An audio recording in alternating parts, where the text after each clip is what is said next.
The Bible says, with all your getting, get understanding and wisdom. अपनी सब कुछ जो तू पा सकता है, पैसों के पीछे मत भाग, नाम कमाने के पीछे मत भाग. With all your getting मतलब जो कुछ तू कर सकता है वो कर कि तू बुद्धि पा सके परमेश्वर से. All thy getting, get wisdom and understanding, not money.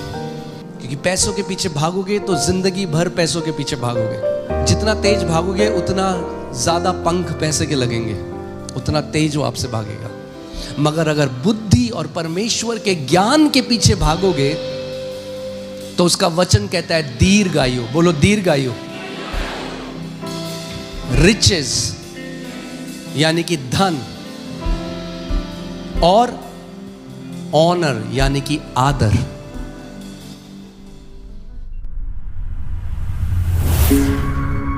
Faith Burning Gospel. अभी जो हमने सीखा और जो हमने समझा कि बुद्धि क्या है, बुद्धि श्रेष्ठ है, बुद्धि श्रेष्ठ है.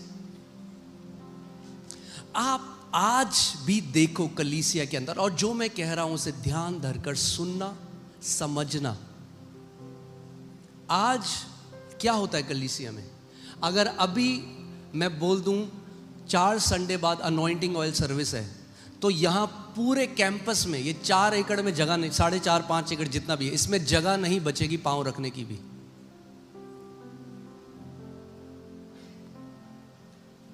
वो गलत नहीं, हम लोग वो करेंगे लोगों के लिए जो बीमार हैं. मगर प्रॉब्लम ये है मसीहों की कि सबके सब शॉर्टकट को तलाश रहे हैं. बुद्धि पाने के लिए कलीसिया नहीं आते लोग, केवल चंगाई पाने के लिए आते. चंगाई मिलेगी आपको, बिल्कुल हम लोग मानते हैं इस बात को कि परमेश्वर चंगा करने वाला है और चंगाई वो आपको करेगा. मगर केवल चंगाई के लिए, केवल इस चीज के लिए नहीं, परमेश्वर जो समझ देता है, क्योंकि पूरा जीवन अगर आपको अपना बिल्ड करना है, पूरा जीवन वो एक ले हैंड से नहीं होगा. केवल चाहते हो चंगे हो जाओ, या चाहते हो चंगे हो, स्वास्थ्य में रहो, परिवार अच्छा हो, दीर्घायु जियो, परमेश्वर में बढ़ते जाओ, संपूर्णता चाहिए या केवल एक चंगाई चाहिए बीमारी से? क्या चाहिए? संपूर्णता का मतलब जो वर्ड है शैलोम, जहां से शब्द आया सलाम. जब हम कहते हैं सलाम, वो शब्द, उसका मूल जो शब्द है वो है शैलोम. शैलोम जब हम किसी को कह रहे हैं तो उसका मतलब है nothing broken and nothing missing. यानी आपका जीवन संपूर्ण हो, उसमें कुछ टूटा हुआ ना हो, उसमें कुछ खोया हुआ ना हो. होलनेस, जिसको बाइबल होलनेस कहती है, यानी संपूर्णता.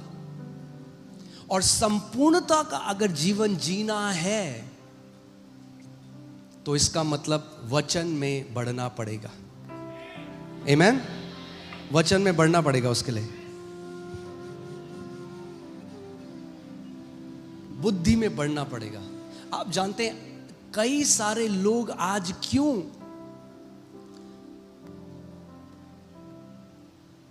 स्ट्रगल कर रहे हैं, क्यों इतने परेशानियों में? इसलिए नहीं कि परमेश्वर ने उनको उन परेशानियों में डाला है, इसलिए because they are ignorant of the laws that God has set upon this universe. क्योंकि वो अज्ञान है उन सिद्धांतों से जो परमेश्वर ने इस पृथ्वी पर, और जो आत्मिक जहां पर सिद्धांत है. But tell me, how many people come to learn about the laws of God? Less than 1% maybe. कितने लोग हैं जो कहते हैं मैं कलीसिया जा रहा हूं परमेश्वर के जो सिद्धांत हैं उनको सीखने, उसके ज्ञान में बढ़ने? कितने लोग हैं? बहुत कम लोग हैं.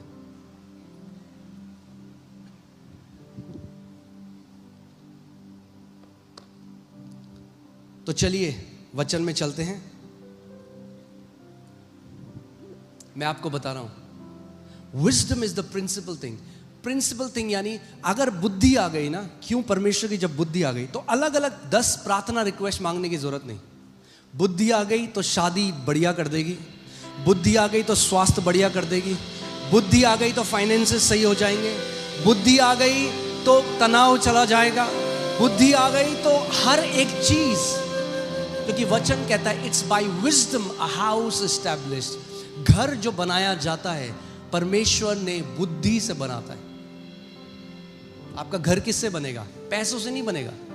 कई लोग कहते हैं पैसा हो जाएगा, आपने पैसे करके ले लिए 7 बेडरूम के घर, अब कलेश हो रहा है, दोनों पीट रहे एक दूसरे को। क्या फायदा हो 7 बेडरूम के घर का जिसके अंदर कलेश है? It's not a blessing. क्या वो ब्लेसिंग है? नहीं है। पहले 2 बेडरूम में पीटते थे एक दूसरे को, अब 7 बेडरूम के अंदर पीटते हैं एक दूसरे को, मगर वो ब्लेसिंग तो नहीं है। It's not a blessing. So केवल मटीरियलिस्टिक ब्लेसिंग के पीछे नहीं जाना है, शारीरिक ब्लेसिंग के पीछे नहीं जाना है, बुद्धि के पीछे जाना है, क्योंकि बुद्धि श्रेष्ठ है, इसीलिए उसको पाने का यत्न कर। अपने पड़ोसी को बोलो बुद्धि श्रेष्ठ है, इसलिए उसको पाने का यत्न करिए। आमीन, हालेलुया। सो मैंने आपको क्या बताया, कितने लोग, मसीह लोग आज क्यों स्ट्रगल कर रहे हैं? क्योंकि वो परमेश्वर के सिद्धांतों से क्या है? अनजान है। तो जब कलीसिया जाते तो उन्हें केवल एक चीज सिखाई जाती है, प्रार्थना करो, उपवास करो। फिर से मैं बोल रहा हूं, वो मत सुनिएगा जो मैं नहीं कह रहा हूं। प्रार्थना और उपवास हमारे जीवन की नींव है, फाउंडेशन है। मगर प्रार्थना उपवास का मतलब ये नहीं कि जहां मर्जी सब जगह वो चिपका दो।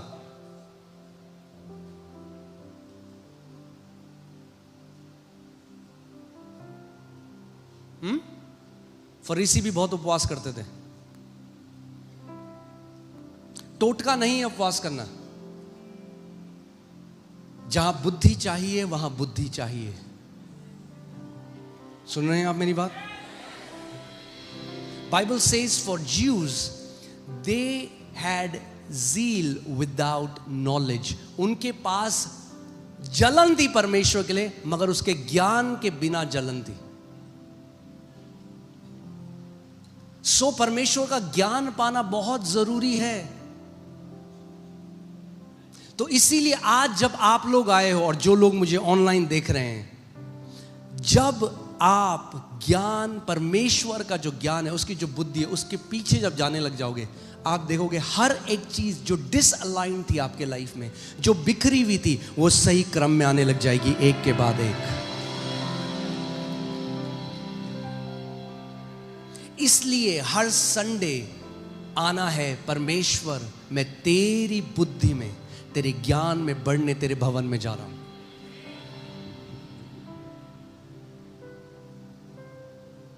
केवल मटीरियलिस्टिक चीजों के पीछे नहीं। क्योंकि अगर पूरा, मैंने आपको पहले भी बताया था, वचन में जाने से पहले मैं ये डिस्क्लेमर दे दूं और उसके बाद वचन में चलेंगे।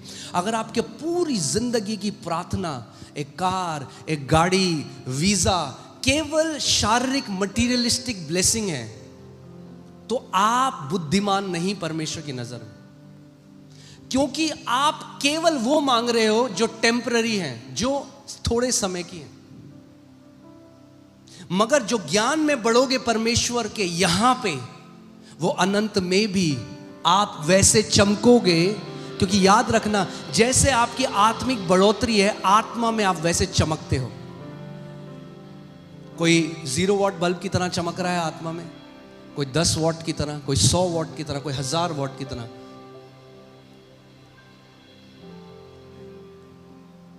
क्यों? पर परमेश्वर का ज्ञान ऐसा नहीं जो एक पढ़ के आ जाएगा ऐसे, वो ऐसा ज्ञान नहीं। इसीलिए रेवलेशन बोला गया, प्रकाशन बोला गया, यानी छुपा हुआ है। क्या है? छुपा हुआ है। Mystery, the Bible says these mysteries were hidden from ages and from generation now has been revealed।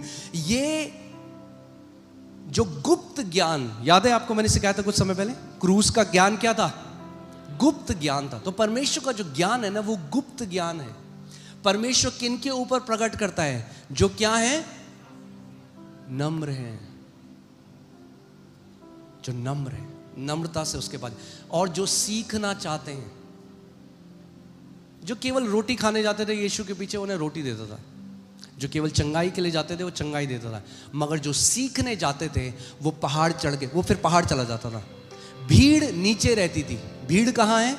तराई में है। भीड़ कहाँ है? तराई में। जब यीशु पहाड़ चढ़ गया, अब भीड़ कह रही है रोटी भी खा ली, चंगे भी हो गए, मगर अब कुछ और चाहिए, अब वचन चाहिए। केवल रोटी और चंगाई नहीं, अब चंगा करने वाला जो है वो हमें सिखाए कि हमें एक पुत्र की तरह कैसे बढ़ना है। तो भीड़ उसके पीछे, भीड़ नहीं, सॉरी, भीड़ तो नीचे रहती थी, चेले पीछे जाते थे। अब चेले पहाड़ में चढ़ के जाते रहे जहां यीशु एकांत में, फिर वहां उससे पूछते रहे, प्रभु तूने जो ये दृष्टांत बताया इसका अर्थ क्या है? वो कहता है अब सुनो। अर्थ किसको बताया? भीड़ को नहीं बताया, क्योंकि याद रखना, जिसको जो चाहिए वही देगा। नीचे तक रहना चाहोगे तो नीचे ही रहोगे, मगर अगर यत्न करोगे तो ऐसी ब्लेस लाइफ पृथ्वी पे जियोगे कि लोग आपको देख के बोलेंगे, भाई तेरे साथ परमेश्वर इतना भला क्यों है? क्योंकि आपने कुछ ऐसे चाहत करी पाने की जो आज दुनिया नहीं करती।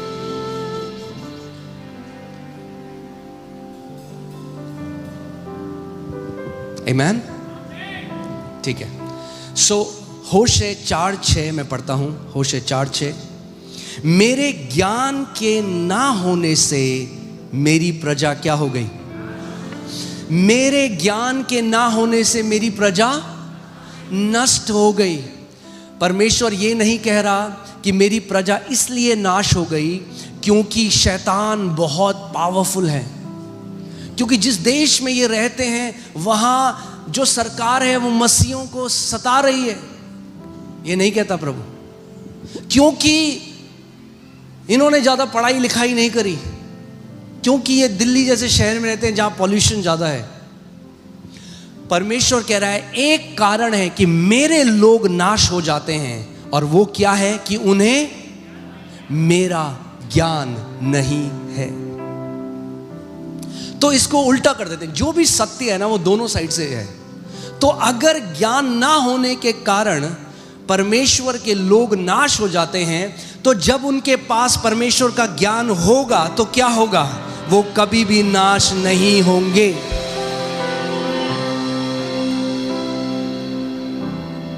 आमेन। यशाया 5:13 में चलते हैं। यशाया 5:13, इसमें लिखा है, इसलिए, कम ऑन साथ में पढ़ते हैं, इसलिए अज्ञानता के कारण मेरी प्रजा बंधुआई में जाती है। किसके कारण? अज्ञानता क्या है? ज्ञान ना होना। क्यों बंधुआई में? परमेश्वर कह रहा है मेरी प्रजा, फिर से वो मेरी प्रजा कह रहा है, वो दुनिया के लोग नहीं कह रहा, वो कह रहा है मेरी जो प्रजा है, मेरे जो लोग हैं वो आज बंधुआई में क्यों हैं? क्यों आज आप कितने मसीहों को देखते हो उनके जीवन में और लोग जो प्रभु को नहीं जानते, कोई अंतर नहीं है। क्यों जो महान उद्धार उनके जीवन में प्रकट हुआ वो कोई बदलाव उनके जीवन में नहीं है? क्यों आज भी वो बंधनों में हैं, बंधुआई में हैं? क्यों? क्योंकि अज्ञानता में है। अज्ञानता के कारण, साथ में पढ़ते हैं, इसलिए अज्ञानता के कारण मेरी प्रजा बंधुआई में जाती है, उसके प्रतिष्ठित पुरुष भूखों मरते और साधारण लोग प्यास से व्याकुल होते हैं। दे आर स्ट्रगलिंग, वो संघर्ष कर रहे हैं जीवन में। एक समझो, एक सताव है जो हमारे जीवन में होगा क्योंकि आप मसीह में हो, आप सताए जाओगे मसीह के कारण।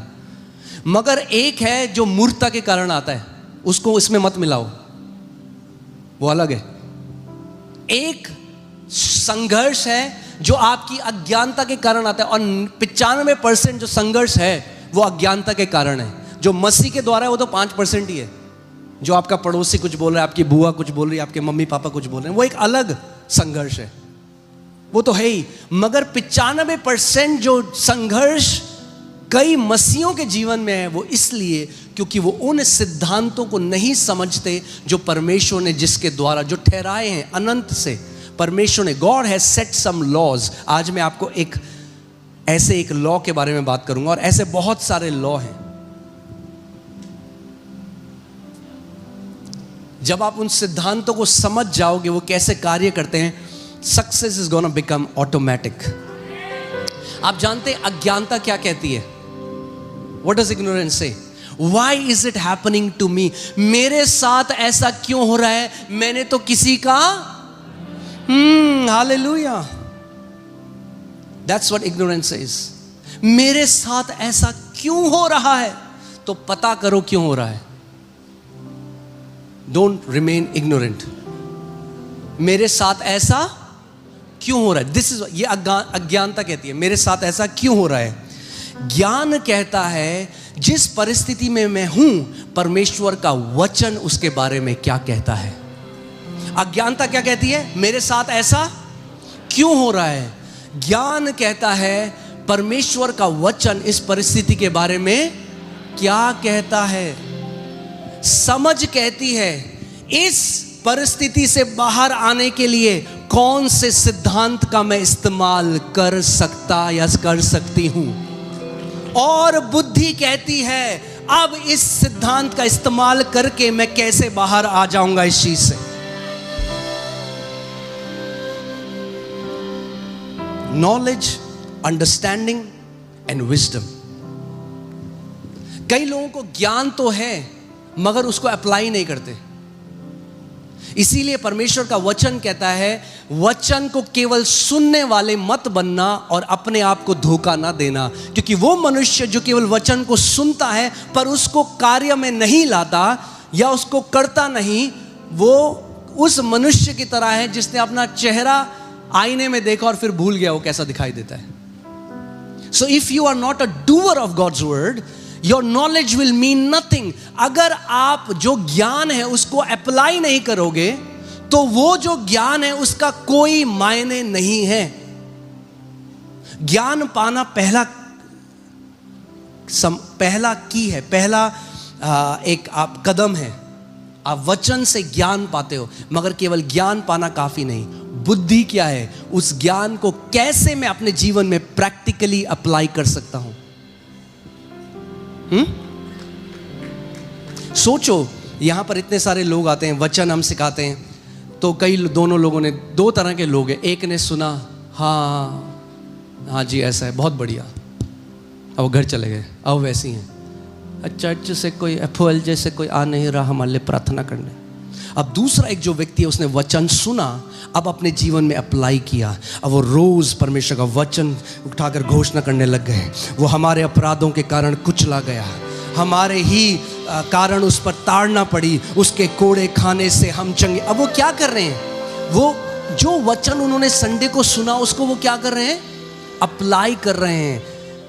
तो बुद्धि का इस्तेमाल कर रहे हैं. और कुछ समय बाद आके फिर यहाँ पे खड़े होके पूरे परिवार के साथ गवाही देते हैं कि परमेश्वर. अब वहीं पे एक और है, वो भाई साहब दूसरे, वो बैठ के देख रहे हैं हमारे साथ तो परमेश्वर ने कुछ नहीं किया. इसलिए नहीं किया कि तुम मूर्ख हो. बुरा मत मानना, मैं सीधे बोल रहा हूं आपको, मैं प्यार करता हूं आपसे.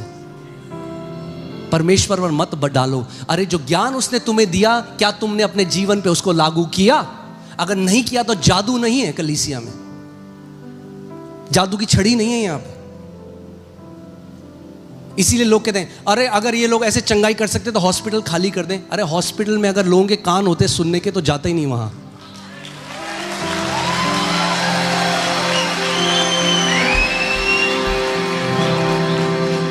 विश्वास कहां से आता है? कान से आता है भाई. यहां पे क्या सुना रहे हैं हम आपको? क्यों 2-2 घंटे वचन देते हैं यहां पे? अगर जादू होता तो फिर मैं तो सच में चल जाता. एक हॉस्पिटल बोला जुप, दूसरा जुप जुप, या ये होता नहीं है यहां पे. कहां हो रहा है? सर दर्द हो रहा है, ये नहीं होता. पहले वचन सुनाया जाता है, जो सुनने वाले हैं उनमें विश्वास पैदा होता है और उस विश्वास के द्वारा चंगाई प्रकट होती है. ये परमेश्वर का सिद्धांत है. वरना तो यीशु भी यही करता ना, फिर तो हम बोलेंगे यीशु भी फ्रॉड था। वरना यीशु भी सारे हॉस्पिटल्स में चला जाता, वहां पे कह रहा है उसने, वो एक जगह खड़ा होता था, भीड़ आती थी, वचन सुनती थी, विश्वास आता था, वो चंगा करता था। इसीलिए वचन बहुत जरूरी है। आमीन। इसीलिए ज्ञान को जब अप्लाई करोगे अपने जीवन में तो आप उसका फल भी देखोगे। तो केवल सुनना काफी नहीं है। अपने पड़ोसी को बोलो, केवल सुनना काफी नहीं है। अगर मैं सोचो